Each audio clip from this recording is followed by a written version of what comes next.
పరిస్థితి చాలా భయంకరంగా ఉన్నట్లుగా తెలుస్తోంది. అక్కడ 5 కిలోమీటర్ల వరకు ఈ సౌండ్ వినిపించిందంటే ఎంత పెద్ద పేలుడు సంభవించిందో ఒకసారి మనం అర్థం చేసుకోవచ్చు. ఆ చుట్టుపక్కల ఉన్నటువంటి చాలా ఇళ్ళు గోడలు క్రాక్స్ వచ్చాయట, చాలా స్లాబ్ పెచ్చులు కూడా ఊడి పడిపోయాయట. అంత భయంకరమైనటువంటి వైబ్రేషన్స్, ఆ ప్రకంపనలు ఆ పేలుడు ధాటికి వచ్చాయంటే అర్థం చేసుకోవచ్చు. మరొక భయంకరమైనటువంటి సన్నివేశం ఏంటంటే, ఇక్కడ నేను చూపించలేకపోతున్నాను అండ్ మీకు చెప్పలేకపోతున్నాను క్లియర్గా.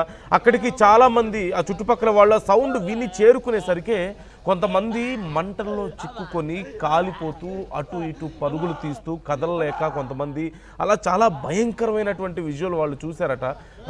కొంతమంది మాట్లాడుతూ చెప్తున్నారు. అండ్ స్థానికులు వెంటనే స్పందించి ఆ పొలాలు కాబట్టి చుట్టుపక్కల అన్నీ కూడా ఏదో ఒక రకంగా మోటార్కి సంబంధించిన పైప్స్ తీసుకొచ్చి ఆ మంటల్ని ఆర్పివేసే ప్రయత్నం చేద్దామని ట్రై చేశారట. కానీ దగ్గరికి వెళ్ళలేకపోతున్నారు. ఎందుకంటే అదంతా కూడా క్రాకర్స్ తయారు చేసే పౌడర్ కాబట్టి అది చాలా కఠినంగా ఉంటుంది. దాని స్మెల్ కానీ ఆ ఘాటు కానీ మండిన తర్వాత ఆ పొగని కొంచెం పీల్చుకున్నా సరే, ఒక క్రాకర్ మనం పేల్చినప్పుడు ఆ స్మెల్ పీల్చుకోవడానికి మనం చాలా కష్టపడతాం.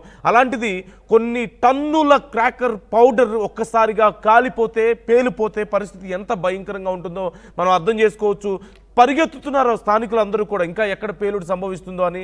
తమ వాళ్లను తలుచుకుంటూ, తమ వాళ్ళు అక్కడ పనిచేసేవాళ్ళు, అక్కడ ఎక్కువ మంది మహిళలు ఉన్నట్లుగా తెలుస్తోంది. ఇప్పుడు ప్రాణాలు కోల్పోయిన వాళ్ళు అయినా సరే, క్షతగాత్రులు అయినా సరే, ఈ నేపథ్యంలో వాళ్ళని తలుచుకుంటూ ఏడ్చుకుంటూ రోడ్ల వెంట మా వాళ్ళు ఎలా ఉన్నారు అంటూ ఏడ్చుకుంటూ వాళ్ళందరూ అక్కడికి పరిగెత్తారు. కానీ దగ్గరికి వెళ్ళలేని పరిస్థితి ఇప్పటికే. ఇదిగో మనం చూస్తున్నాం,